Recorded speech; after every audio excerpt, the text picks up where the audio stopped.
Chapter 1. Writing for the Web. Learning Outcomes.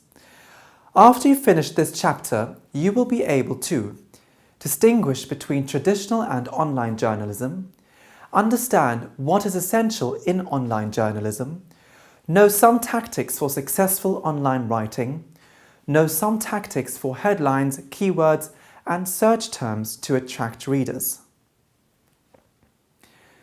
Similarities and differences with traditional journalism.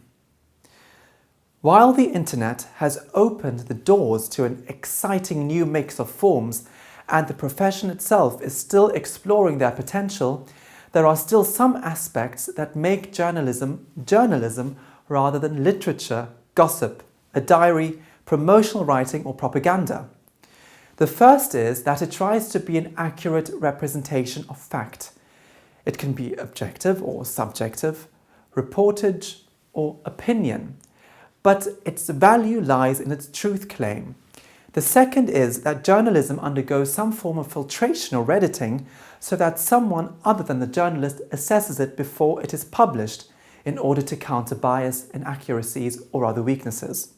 Third, it tells the complete story, usually involving the classic who, where, why, what, when and how of 101 class. Fourth, it tells a story offering insights into the way the world is, the way people behave in ways that can entertain, educate, inform and inspire the reader. These four merge into the fifth essential of journalism. It places the reader as central to its existence. You write it for someone else rather than as a form of self-expression. How readers read. The first thing to consider is how the reader assesses the story. The internet follows more closely the newspaper model than the TV news broadcast model, in that the content is presented for them to pick and choose what they consume, in the manner of a smorgasbord rather than a menu dégustation.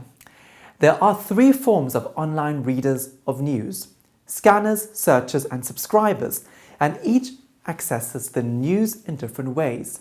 Hence, online journalism must be created in ways that intersect with the reader's consumption habits. Scanners will have preferred websites or apps that gather news for them to access. It can be a branded site delivering proprietary content such as The Times or Corriere della Sera, or a curatorial site that aggregates from other sources such as Dig. This is similar to a traditional newspaper in which the editorial team selects what is of importance and the readers scan the headlines and choose the stories they want. Like hunter-gatherers, they scour the area looking for information on their environment to help them make informed decisions. As an online journalist, you attract attention by making stories visible, engaging and relevant to the reader's needs. Searchers set out to find information on a topic that has caught their interest.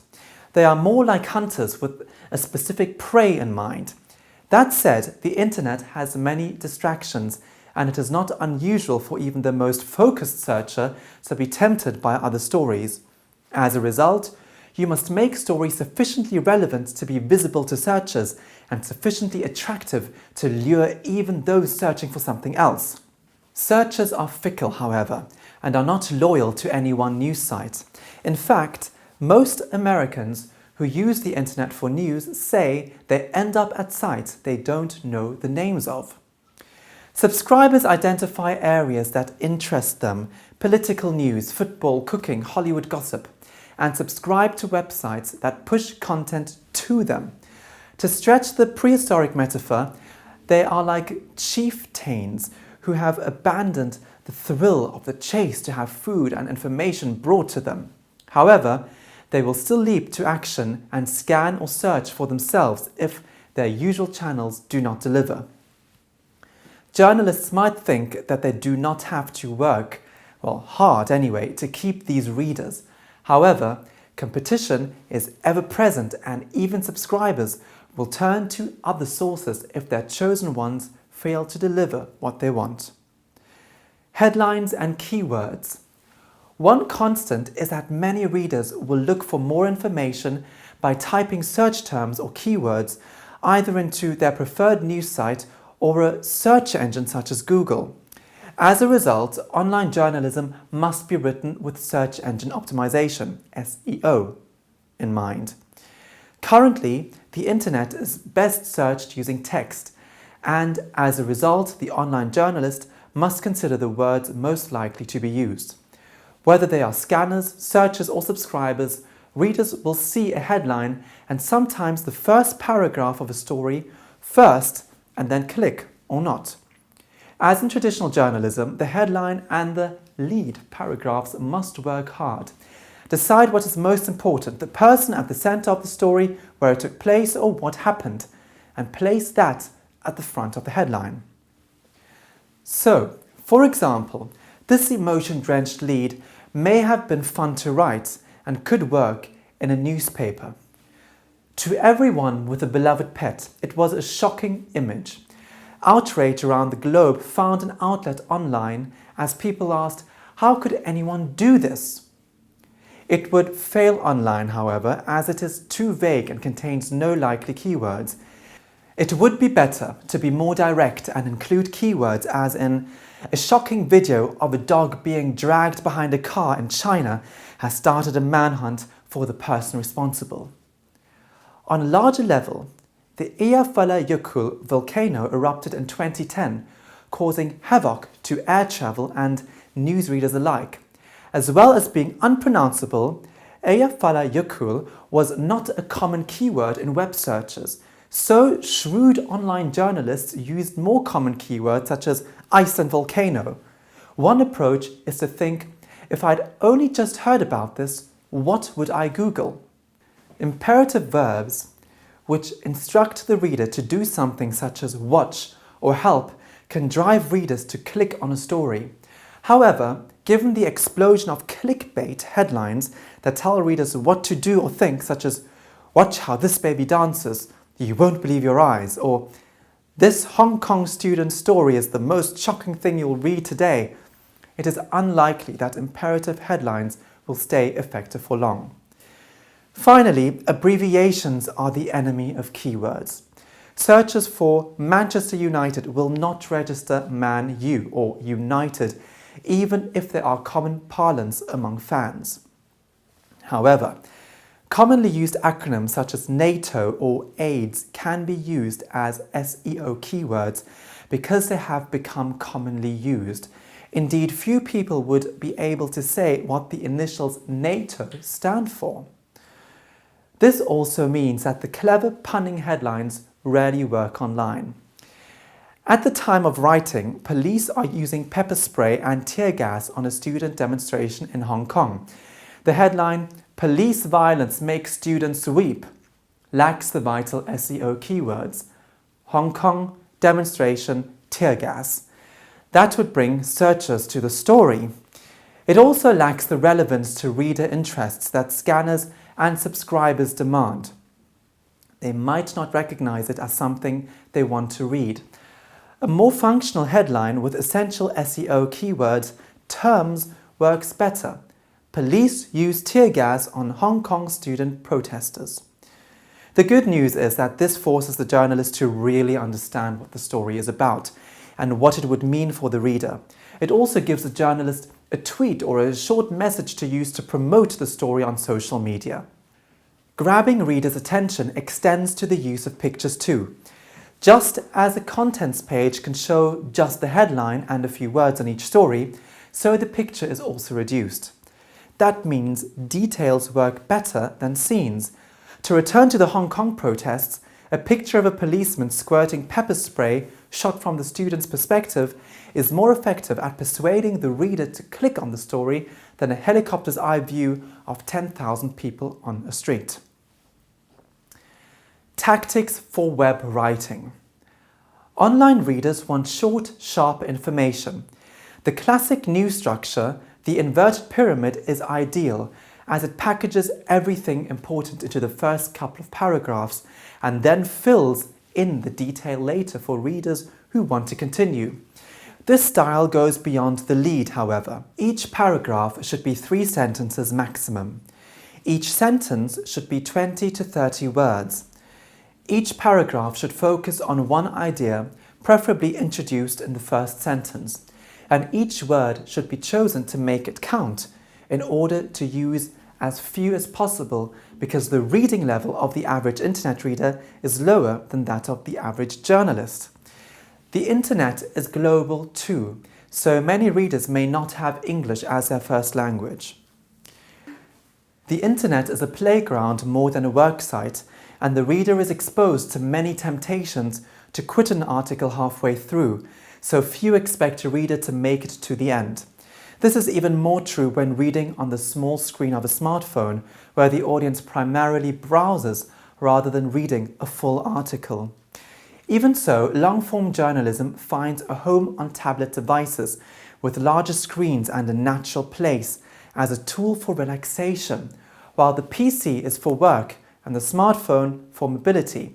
So online journalism is not just about writing short. Nevertheless, long-form journalism may be better done using the internet's interactive multimedia capabilities. Here are other online news writing tips. Chunking.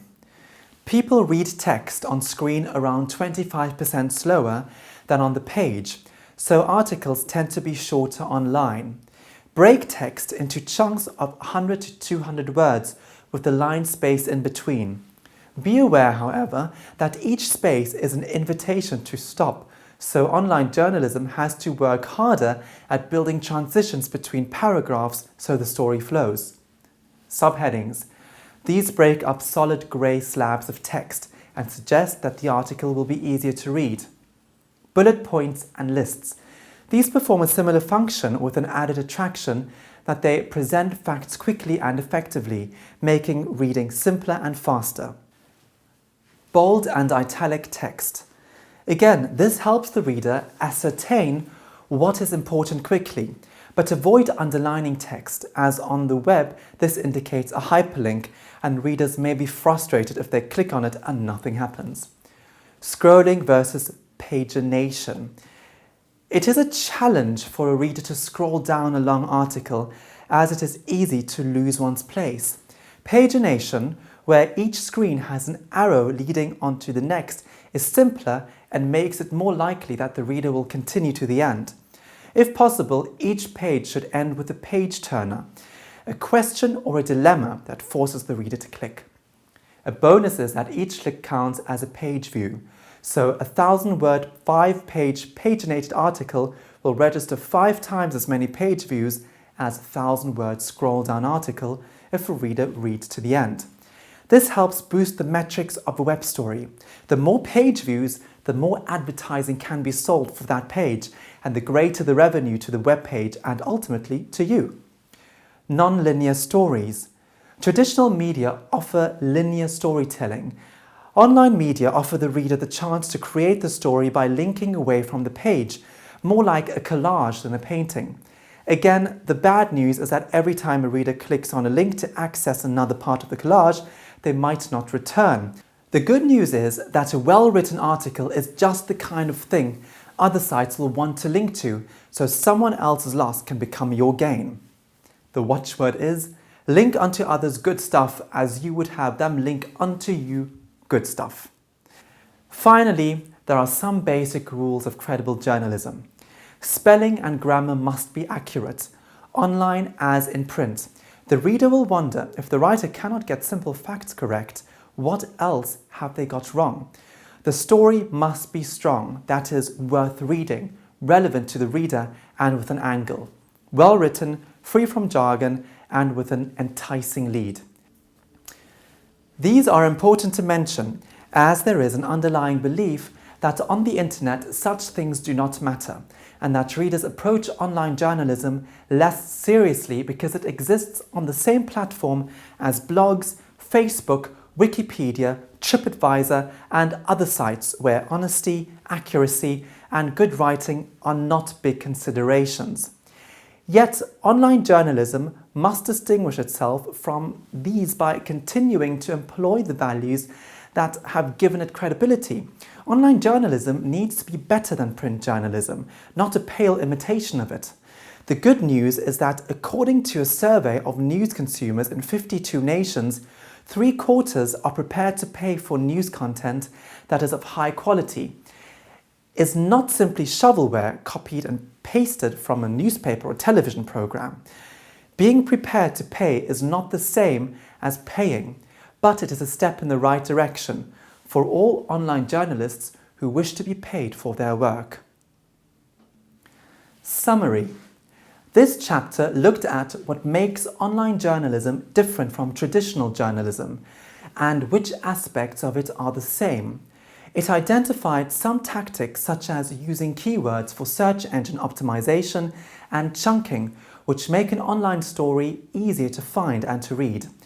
All of this is based on an understanding of how searchers, scanners and subscribers access and consume news. Critical reflection. Think about your own use of online journalism and how you consume it by asking yourself the following 4 questions. Am I usually a scanner, a searcher or a subscriber, and when do I do each of those? Do I access news on the web for fast, regular updates or to get a deeper understanding of events? Do I think of online journalism as being the same as, better than or lesser than traditional journalism? Why? What online journalism am I prepared to pay for?